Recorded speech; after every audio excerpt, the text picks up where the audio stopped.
자, 지난달 29일에요. 그 미국 워싱턴 DC에서 조금 특별한 행사가 열렸습니다. 일단 영상으로 한번 볼까요? 자, 여기입니다. 이게 보면은 워싱턴 DC인데 자, 저렇게 이재용 회장 모습이 보이고요. 자, 저기로 걸어 들어가는 게 그 이건희 컬렉션 관련된 행사였다는 겁니다. 지금 보면 홍라희 여사 모습도 보이는데 자, 정재계 인사들이 한 자리에 이제 컬렉션을 위해서 모인 거예요, 정 작가? 네, 그 지난 29일 날 열렸던 만찬 모습이고요. 고 이건희 삼성 선대회장의 기증품인 이건희 컬렉션의 첫 해외 순방 행사이기도 합니다. 지난해 11월 워싱턴 DC 스미소니언 국립아시아예술박물관에서 진행 중이었는데요. 2월 1일 폐막을 앞두고 이제 파티가 열렸습니다. 이 파티이자 만찬에서는 하워드 러트닉 미국 상무장관을 비롯해서 그 트럼프 행정부의 주요 정재계 인사들 그리고 이제 문화예술계 인원 250명이 참석을 해서 이건희 컬렉션 이제 행사를 축하하고 그다음에 이제 여러 가지 얘기를 나눴는데요. 이 첫 번째 이 해외 순방에서 K 미술의 이제 열풍을 불러 일으켰고요. 누적 관람객이 2월 1일 폐막 이틀 전에 이미 6만 1,000명을 돌파했기 때문에 현지에서는 이제 마지막 이틀까지 보통 이런 행사는 마지막에 몰리잖아요. 미루고 미뤘던 사람들이 그렇죠. 네. 폐막이 얼마 안 남았다 이제 몰려가니까 대략 현지에선 6만 5천 명 정도가 6만 이건희 컬렉션을 이제 관람하고 돌아간 걸로 보고 있습니다. 그러니까 마지막에 몰린 사람들까지 추산하면 한 6만 명이 넘는다는 얘기네요. 6만 5천 명 가까이 된다는 건데 양 교수님, 그러면은 이 컬렉션에 일단 도대체 어떤 미술품들이 있는데 이렇게 몰린 거예요? 이건희 컬렉션이 국가에 기증된 작품이 모두 2만 5천 점인데요. 2만 5천 점. 예, 그 중에서 고르고 고른 예. 330점 정도가 이번에 워싱턴 전시에 갔습니다. 그 중에 국보만 7점이고요. 국보가 7점? 예.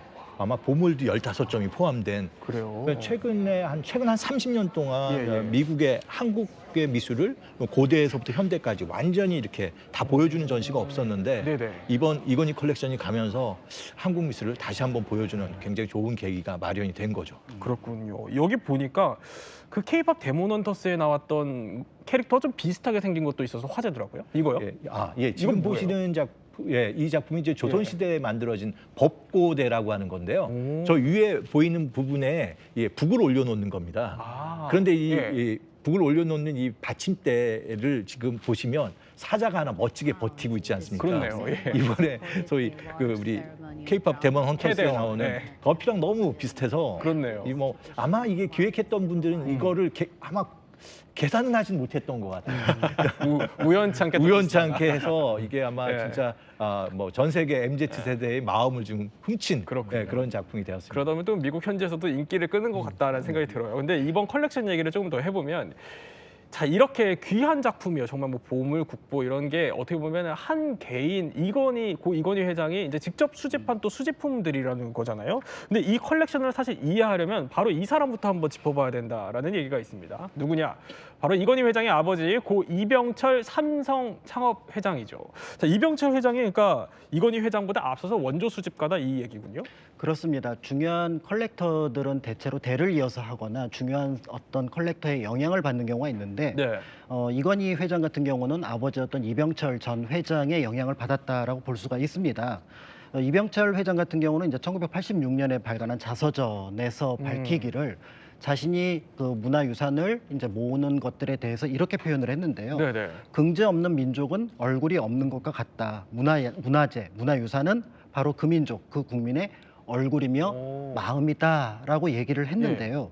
이 미술품을 수집했던 시기가 33살 때, 그러니까 33살. 처음에 이제 삼성물산의 전신이라고 할 수 있는 삼성상해가 발족했을 때라고 볼 수가 있는데 연도로 치면은 1943년이 됩니다. 그러니까 우리 민족 문화유산이 국외로 반출되는 것을 굉장히 안타깝게 생각하던 때였기 때문에 한편으로는 우리 문화유산을 해외로 유출시켜서는 안 된다라는 사명감도 일정 부분 반영되었다라고 볼 수가 있는데 그렇게 시작했던 컬렉션이 아버지 이병철 회장의 컬렉션으로서 자리를 잡고 거기에 영향을 받은 것이 바로 이제 이건희 오늘의 회장의 또 이 컬렉션이라고 볼 수가 있습니다. 근데 이제 이병철 회장 얘기를 조금 더 해보면 이 미술품이 얼마나 진심이었는지 그 아들 그 맹희 씨에게 북한에서 갖고 온 것도 이제 한국으로 갖고 와라. 이건 무슨 얘기죠? 그러니까 1993년 이맹희 씨가 펴낸 칼럼집 하고 싶은 이야기에 이제 나와 있는 이제 에피소드인데요. 네. 그러니까 1960년대에 이맹희 씨가 이제 아버지의 이제 지시를 받고 이제 그 북한에서 일본으로 밀반출된 문화재가 있다는 얘기를 듣고 일본으로. 네, 이거를 이제 수집 이제 어떻게 다시 되찾아 올까라는 이제 그 과정들을 담은 내용인데요. 이제 그 니가타 항구, 그러니까는 북송선이 이제 니가타에서 출발해서 이제 일본으로 갔기 때문에 그 항구로 이제 문화재들이 밀반출됐다는 얘기를 듣고 네네. 이제 여러 가지 수단을 써서 거기에서 나온 이제 문화재들을 상당수 이제 국내로 가지고 들어왔다라는 얘기가 있습니다. 여기에서는 예. 이제 이 지시를 했던 이유는 뭐냐면 한번 해외로 나가면 다시 되찾아올 수가 없다. 그리고 이제 우리는 우리의 문화재를 우리의 정신이자 얼로 보기 때문에 이걸 소중하게 여기고 예. 돈으로 보지 않지만 외국에서 우리나라 문화재를 보게 되면 특히 네네. 일본 같은 경우는 이거를 투자 수단이나 아니면 장식품으로 볼 거 아니냐. 이거는 도저히 내가 눈 뜨고 볼 수 없는 일이다라는 얘기를 해서 다행히 상당수 밀반출된 문화재들이 네네. 이제 이맹희 씨와 그리고 아버지 이건희 씨의 노력으로 이병철 회장의 노력으로 이제 예. 국내로 환수됐다라고 이제 그러니까 전해지고 있습니다. 일본으로 들어갈 뻔한 거를 이제 다시 우리 쪽으로 갖고 오게 되는 그런 역할을 또 해 주셨다는 거예요. 근데 이 비슷한 에피소드가 또 있는 게 그러니까 나라의 게 예산이 좀 부족하니까 내 사비를 털어서 직접 구매했다 이런 얘기도 있더라고요. 우리가 이제 고려 시대 문화재 하면 떠오르는 작품이 고려하면 청자잖아요. 그렇죠. 네. 사실 좀 아쉬운 거는 고려 시대 최고의 또 예술품이 뭐냐면은 불화예요. 불화. 예, 고려 불교 회화가 굉장히 탁월한데 오, 예. 아쉽게도 이제 국내 작품이 거의 없습니다. 없어요? 예, 이게 대부분 작품이 일본에 좀 가 있는데 일본에 1979년에 야마토 분과관이라는 데서 굉장히 큰 불교 회화 전시를 한 거예요. 네네. 그리고 나서 이제 몇 작품들이 소위 말하면 마켓에 나왔는데 이게 국립중앙박물관이 그 당시 예산으로는 이 작품을 이제 구매할 수가 없는 상황이었던 거죠. 이 얘기를 듣고 심지어는 그때 일본 측에서 이 작품을 아마 이제 좀 어떤 좀 배경인지 모르겠지만 한국에다는 안 팔겠다고 또 얘기를 했고 그랬어요? 그래서 이제 이병철 회장님께서 뭐 이 구입 예산뿐만 아니라 그 일종의 이제 우회한 거죠. 미국에 있는 그 딜러를 이용해서 그걸 산 다음에 네네. 이제 한국에 갖고 왔죠. 미국인을 앞세워서 그렇죠. 이렇게. 그래서 갖고 온 작품이 이제 그 아미타 삼조물이라고 네네. 그 국보입니다. 아 이거예요? 네. 예, 그리고 이제 지장 보살도까지 있어갖고 이게 이제 계기가 돼서 우리나라에도 이제 고려불화가 뭐 많이는 아닙니다. 대부분은 아직도 일본에 많이 있고요. 대략 한 200점 정도에서 국내에 한 30점이 이제 이때부터 우리가 이제 고려불화를 가질 수 있는 계기를 갖게 된 거죠. 저 사실 고려하면 또 청자만 생각했는데 불화도 이제부터 또 생각을 해야 이게 굉장히 섬세하고요. 거의 이렇게 보게 되면 신비롭다고 할 만큼 탁월한 예술입니다. 근데 이 작품들의 대부분이 이제 일본에 아마 가 있고 이 중에 지금 우리가 이렇게 노력을 해서 한 작품, 두 작품씩 이제 가져오고 있는 그런 상황입니다. 그렇군요. 자 이렇게 이병철 회장 얘기를 하다 보니까 아까 이제 잠깐 맹희 씨는 이제 북한에서 일본으로 갈 뻔한 거에 이제 돌아오는데 역할을 했다고 하면은 이거 이제 문화재들을 관리할 후계자 이걸로 네. 아까 잠깐 나왔던 홍라이 여사를 찝었던 얘기가 있네요. 그렇습니다. 이게 굉장히 좀 흥미로운 부분들이 있는데요. 재벌가 또는 대기업에서 예. 운영하는 것들을 보통 미술관들을 보면 관장을 그 가문에서 이제 역임을 하는데 의외로 미술 전공자가 있지는 않습니다. 그래요. 네. 그런데 널리 알려진 것처럼 이제 홍라이 여사 같은 경우는 대학에서 응용 미술을 네, 전공을 하기도 했었는데 여기에도 이병철 전 회장의 어떤 관심이 영향을 끼쳤다 이렇게 볼 수가 있습니다. 처음 만났던 것 자체가 예. 홍라이 여사가 대학교 때 이제 티테이블을 출품을 국전에 했었는데 네. 그 전시장에서 처음 만났다고 알려져 있어요. 그러다 보니까 자연스럽게 이 미술 컬렉터로서의 며느리의 역할에 대해서 어느 정도 관심을 가지고 있지 않았나라는 생각을 하게 되고요. 네. 더 나아가서 그런 부분을 바탕으로 나중에 이제 홍라이 여사가 이제 며느리 수업을 받을 때 네. 굉장히 널리 알려진 이야기가 있습니다. 뭐죠? 하루에 이제 당시로는 굉장히 큰 돈, 지금으로 수백만 원에 해당하는 돈이긴 하지만 네. 한 10만 원 정도를 주고 인사동에 가라. 아 인사동을 보냈어요. 네, 그래서 인사동에 가서 마음에 드는 물건을 사와라.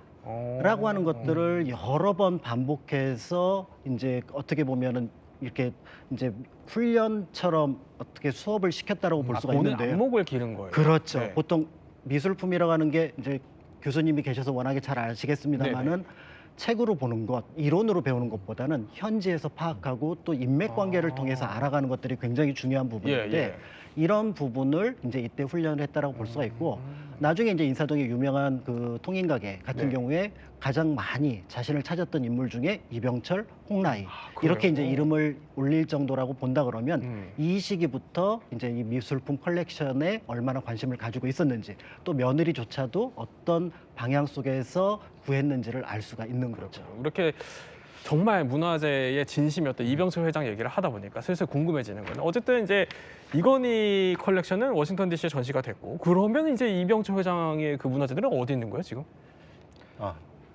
이병철 회장님께서 예. 지금 33살 때부터 이제 작품을 모았다고 했고요. 방금 얘기하신 대로 뭐 일제 강점기 때부터 네. 한국 문화재의 가치를 보고 꾸준히 생애 뭐 돌아가실 때까지 작품을 모았는데 대략 그 모은 작품이 2,000여 점이 되고요. 그 중에서 이제 국보급, 보물급만 합쳐도 뭐 50점이 넘는 네네. 대단한 개인 콜렉션을 이제 만드신 거죠. 예. 지금 화면에도 잠깐 나왔지만 이 개인 콜렉션은 사실 이제 개인 거지만 네.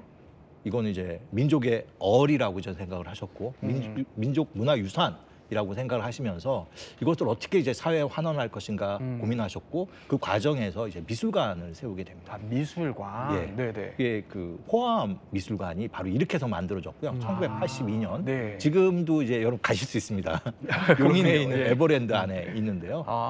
그리고 이후에 또 리움이 만들어지면서 네. 또 일부는 그 이태원에 있는 또 리움에도 또 전시가 되어 있습니다. 자, 이렇게 어디 전시되어 있는지까지 쭉 짚어봤으니까 어떻게 보면은 이제 아버지의 이런 관심, 수집 행보 이런 게 이제 고스란히 또 삼성가의 2세대들한테도 영향을 미쳤을 것 같아요. 그러다 보니까 모두 2세대들이 좀 수집에 취미를 붙이기 시작했다는 얘기가 있네요. 맞습니다. 대표적으로 이건희 이제 회장은 이제 어릴 때는 영화 필름을 모으는 게 취미였고 나이가 이제 성인이 돼서는 이제 자동차를 모으는 게 취미였습니다. 네. 그래서 유학 시절부터 이제 차를 몰고 다녔던 걸로 잘 알려져 있는데요. 이 같은 열정은 이제 예술 작품에도 좀 이어져 있고 가족들끼리 돼 있어서 그 누나인 이인희 전 한솔문화재단 이사장 그리고 동생인 이명희 신세계 회장도 이제 전문가 수준의 컬렉터를 자랑하고 있습니다. 이 이사장이 강원도 문막에 연 그 유명한 뮤지엄 산 제가 가봤습니다. 그래요? 네, 그래서 저를 제일 잘 섭외하셨는데 일종의 쇼크를 좀 받았어요. 저는 현대미술이라는 게 잘 이해가 안 됐는데 건물은 안도 다다오가 설계를 했고 그다음에 그 긴 복도를 가면서 이제 미술이라는 거, 예술이라는 거에 대한 이해도를 저같이 잘 모르는 사람도 한 번에 납득시킬 수 있게 됐군요. 그런 공간을 만드는 것 자체가 쉽지 않았고 특히 이제 나중에 이제 그 스톤 가든 뒤쪽에 있던 제임스 터렐의 빛과 공간의 예술 같은 경우도 저 같은 일반인에게도 이제 큰 충격과 새로운 눈을 뜨게 만들었던 그런 지점들이 뭐 있습니다. 그리고 이제 이명희 신세계 회장 같은 경우도 제프 쿤스나 김한기 그리고 유영국 같은 국내외 거장들의 작품을 이제 수집하셨죠. 이건희 회장 얘기로 슬슬 넘어가 볼게요. 보면은 박광일 작가님, 어쨌든 뭐 슈퍼카부터 뭐 영화까지 굉장히 많은 취미를 보였지만 이제 우리가 본격적으로 얘기하려면 컬렉션 얘기로 들어가야 되니까 맞습니다. 이 미술에 관심을 갖게 된 특별한 작품도 있을 것 같아요. 네, 그 보통 그 이건희 전 회장이 항상 1호 어떻게 보면 수집품으로서 꼽고 그리고 많은 사람들이 정말 많이 알고 있는 작품이 있습니다. 바로 인왕제색도. 인왕제색도. 네, 그 인왕산에 비 갠 다음에 이거군요. 모습을 그려놓은 겸재정선의 그림이죠. 아마 한국 사람이라면은 모르는 사람이 없을 정도로 유명한 그림인데 저것이 바로 이제 그 이건희 컬렉션의 1호라고 알려져 있을 정도로 유명한데요. 홍라이 전 관장의 표현에 따른다면은 최초로 이 미술품을 이제 서예가 굉장히 유명한 소전 선재영이라고 하는 분에게 여러 점을 이제 수집을 했는데 거기에 이것이 이제 포함되어 있었고 이것을 통해서 우리나라 회화 그다음에 서예 작품 이런 것들에 큰 관심을 갖고 더불어서 전문가들의 조언을 받는 것이 큰 즐거움이었다라고 알려져 있습니다. 그렇기 때문에 이 인왕제색도를 통해서 이제 이건희 전 회장 같은 경우는 본격적으로 한국 미술품 컬렉터로서 역할로 들어가지 않았을까 보여지고요. 다만 조금 선대 회장님하고 좀 다른 부분들이 있다면 이병철 회장 같은 경우는 청자에 좀 관심이 많았다면 네네. 이제 이건희 전 회장 같은 경우는 백자 쪽에 조금 청자와 백자. 네, 관심을 가지고 있었고 더불어서 이제 현대 미술 이런 쪽에도 관심을 가진 점이 예전에 비해서 좀 스펙트럼 좀 넓어졌다라는 평가를 받는 편입니다. 또 청자와 백자 이렇게 좀 취향이 다르다는 얘기까지 해주셨어요. 근데 어쨌든 이렇게 이걸 계기로 문화재를 이제 점점 관심을 갖게 되다 보니까 아까 이병철 회장 얘기도 했던 것처럼 일화가 있을 것 같아요. 그 호암과 리움에서 이제 예. 부관장을 역임했던 김재열 한국전통문화학교 전 총장님의 증언에 의하면 네네. 이제 늦은 시간에 이건희 회장님이 조용히 오셔서 작품을 이렇게 오랫동안 보고 가신 적이 한두 번도 아니라 꽤 많이 있었다라는 거예요. 그런 증언이. 네. 그러니까 작품하고 그냥 이걸 모으고 수집하는 게 아니라 네네. 지금 작품하고 진짜 교감했다라는 것이 느껴지는 그런 모습을 많이 옆에서 이제 볼 수 있었다고 얘기를 하고요. 네네. 그리고 이제 이건 굉장히 중요한 건데 네. 예, 삼성의 임원이 되면 예. 이건희 회장님이 그렇게 생각을 하셨대요. 삼성의 임원이면 미술을 알아야 한다. 그래요? 이렇게 생각을 하셨고 네네. 그래서 그 한동안은 임원의 그 사무실, 집무실이라고 할 수 있는데 거기에 이제 작품도 직접 골라주셨대요.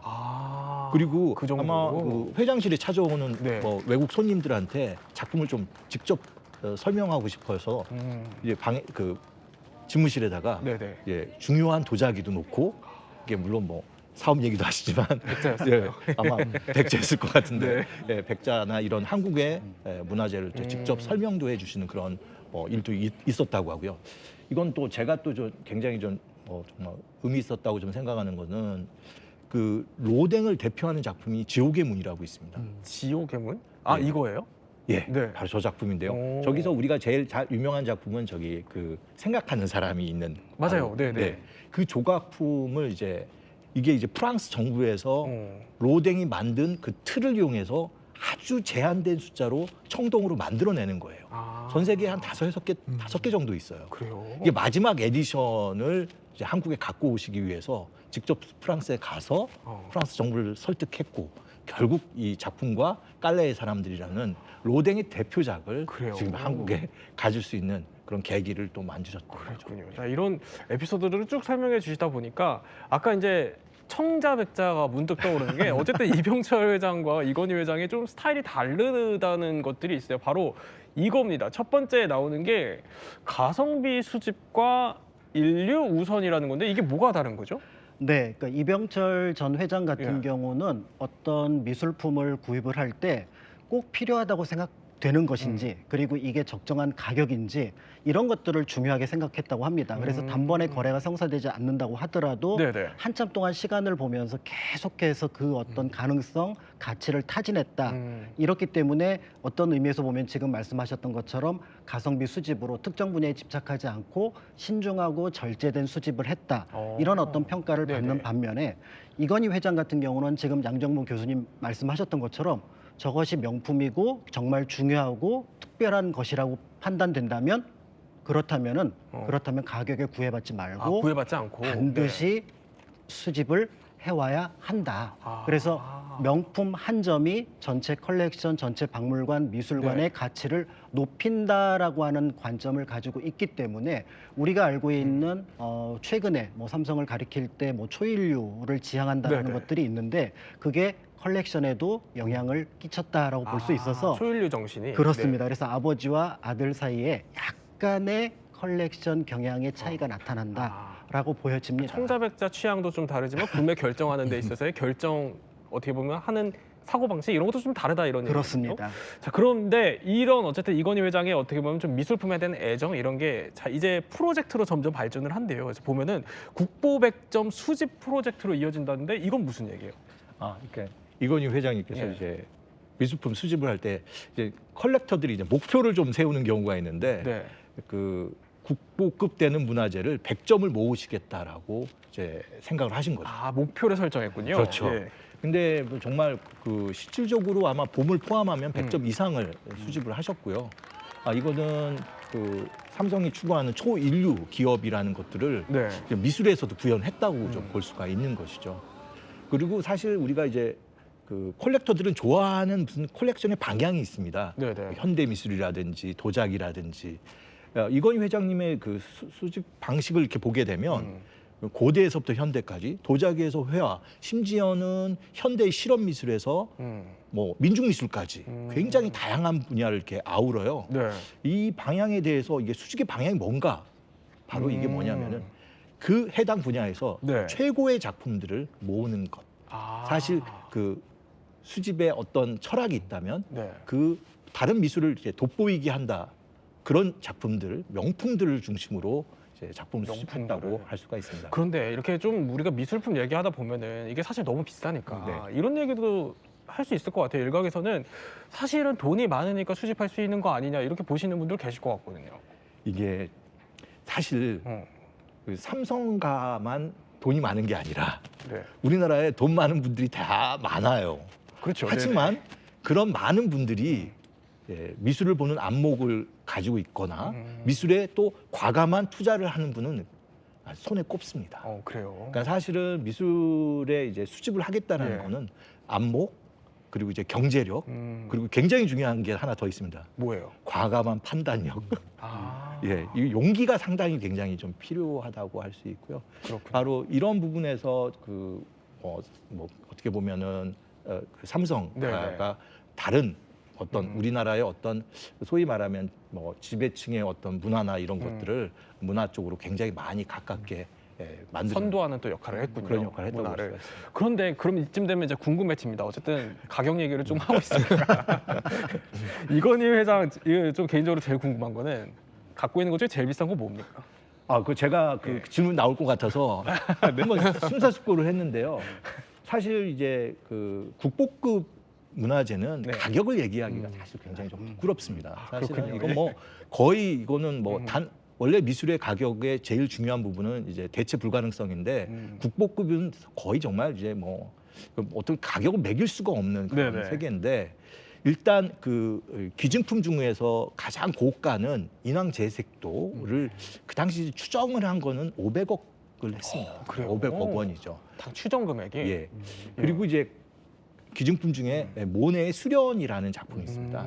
그 당시 이제 추정했을 때 이 작품을 얼마로 봤냐면은 네. 400억 원으로 이제 추적을 했는데 이제 문제는 2021년 그 다음에 네네. 비슷한 작품이 그 경매에 나온 거예요. 오. 근데 그때 그 거래가가 2배였어요. 그래요. 800억 원이었기 때문에 네. 현재로서는 지금 화면에 나오는 모네의 수련이 아마 기증품 중에서는 최고가라고 좀 생각이 되고요. 그렇군요. 네. 그리고 이제 리움이나 이제 호암 미술관에 소장된 작품 중에서 최고가 작품을 제가 한번 고민해 봤는데 뭘까요?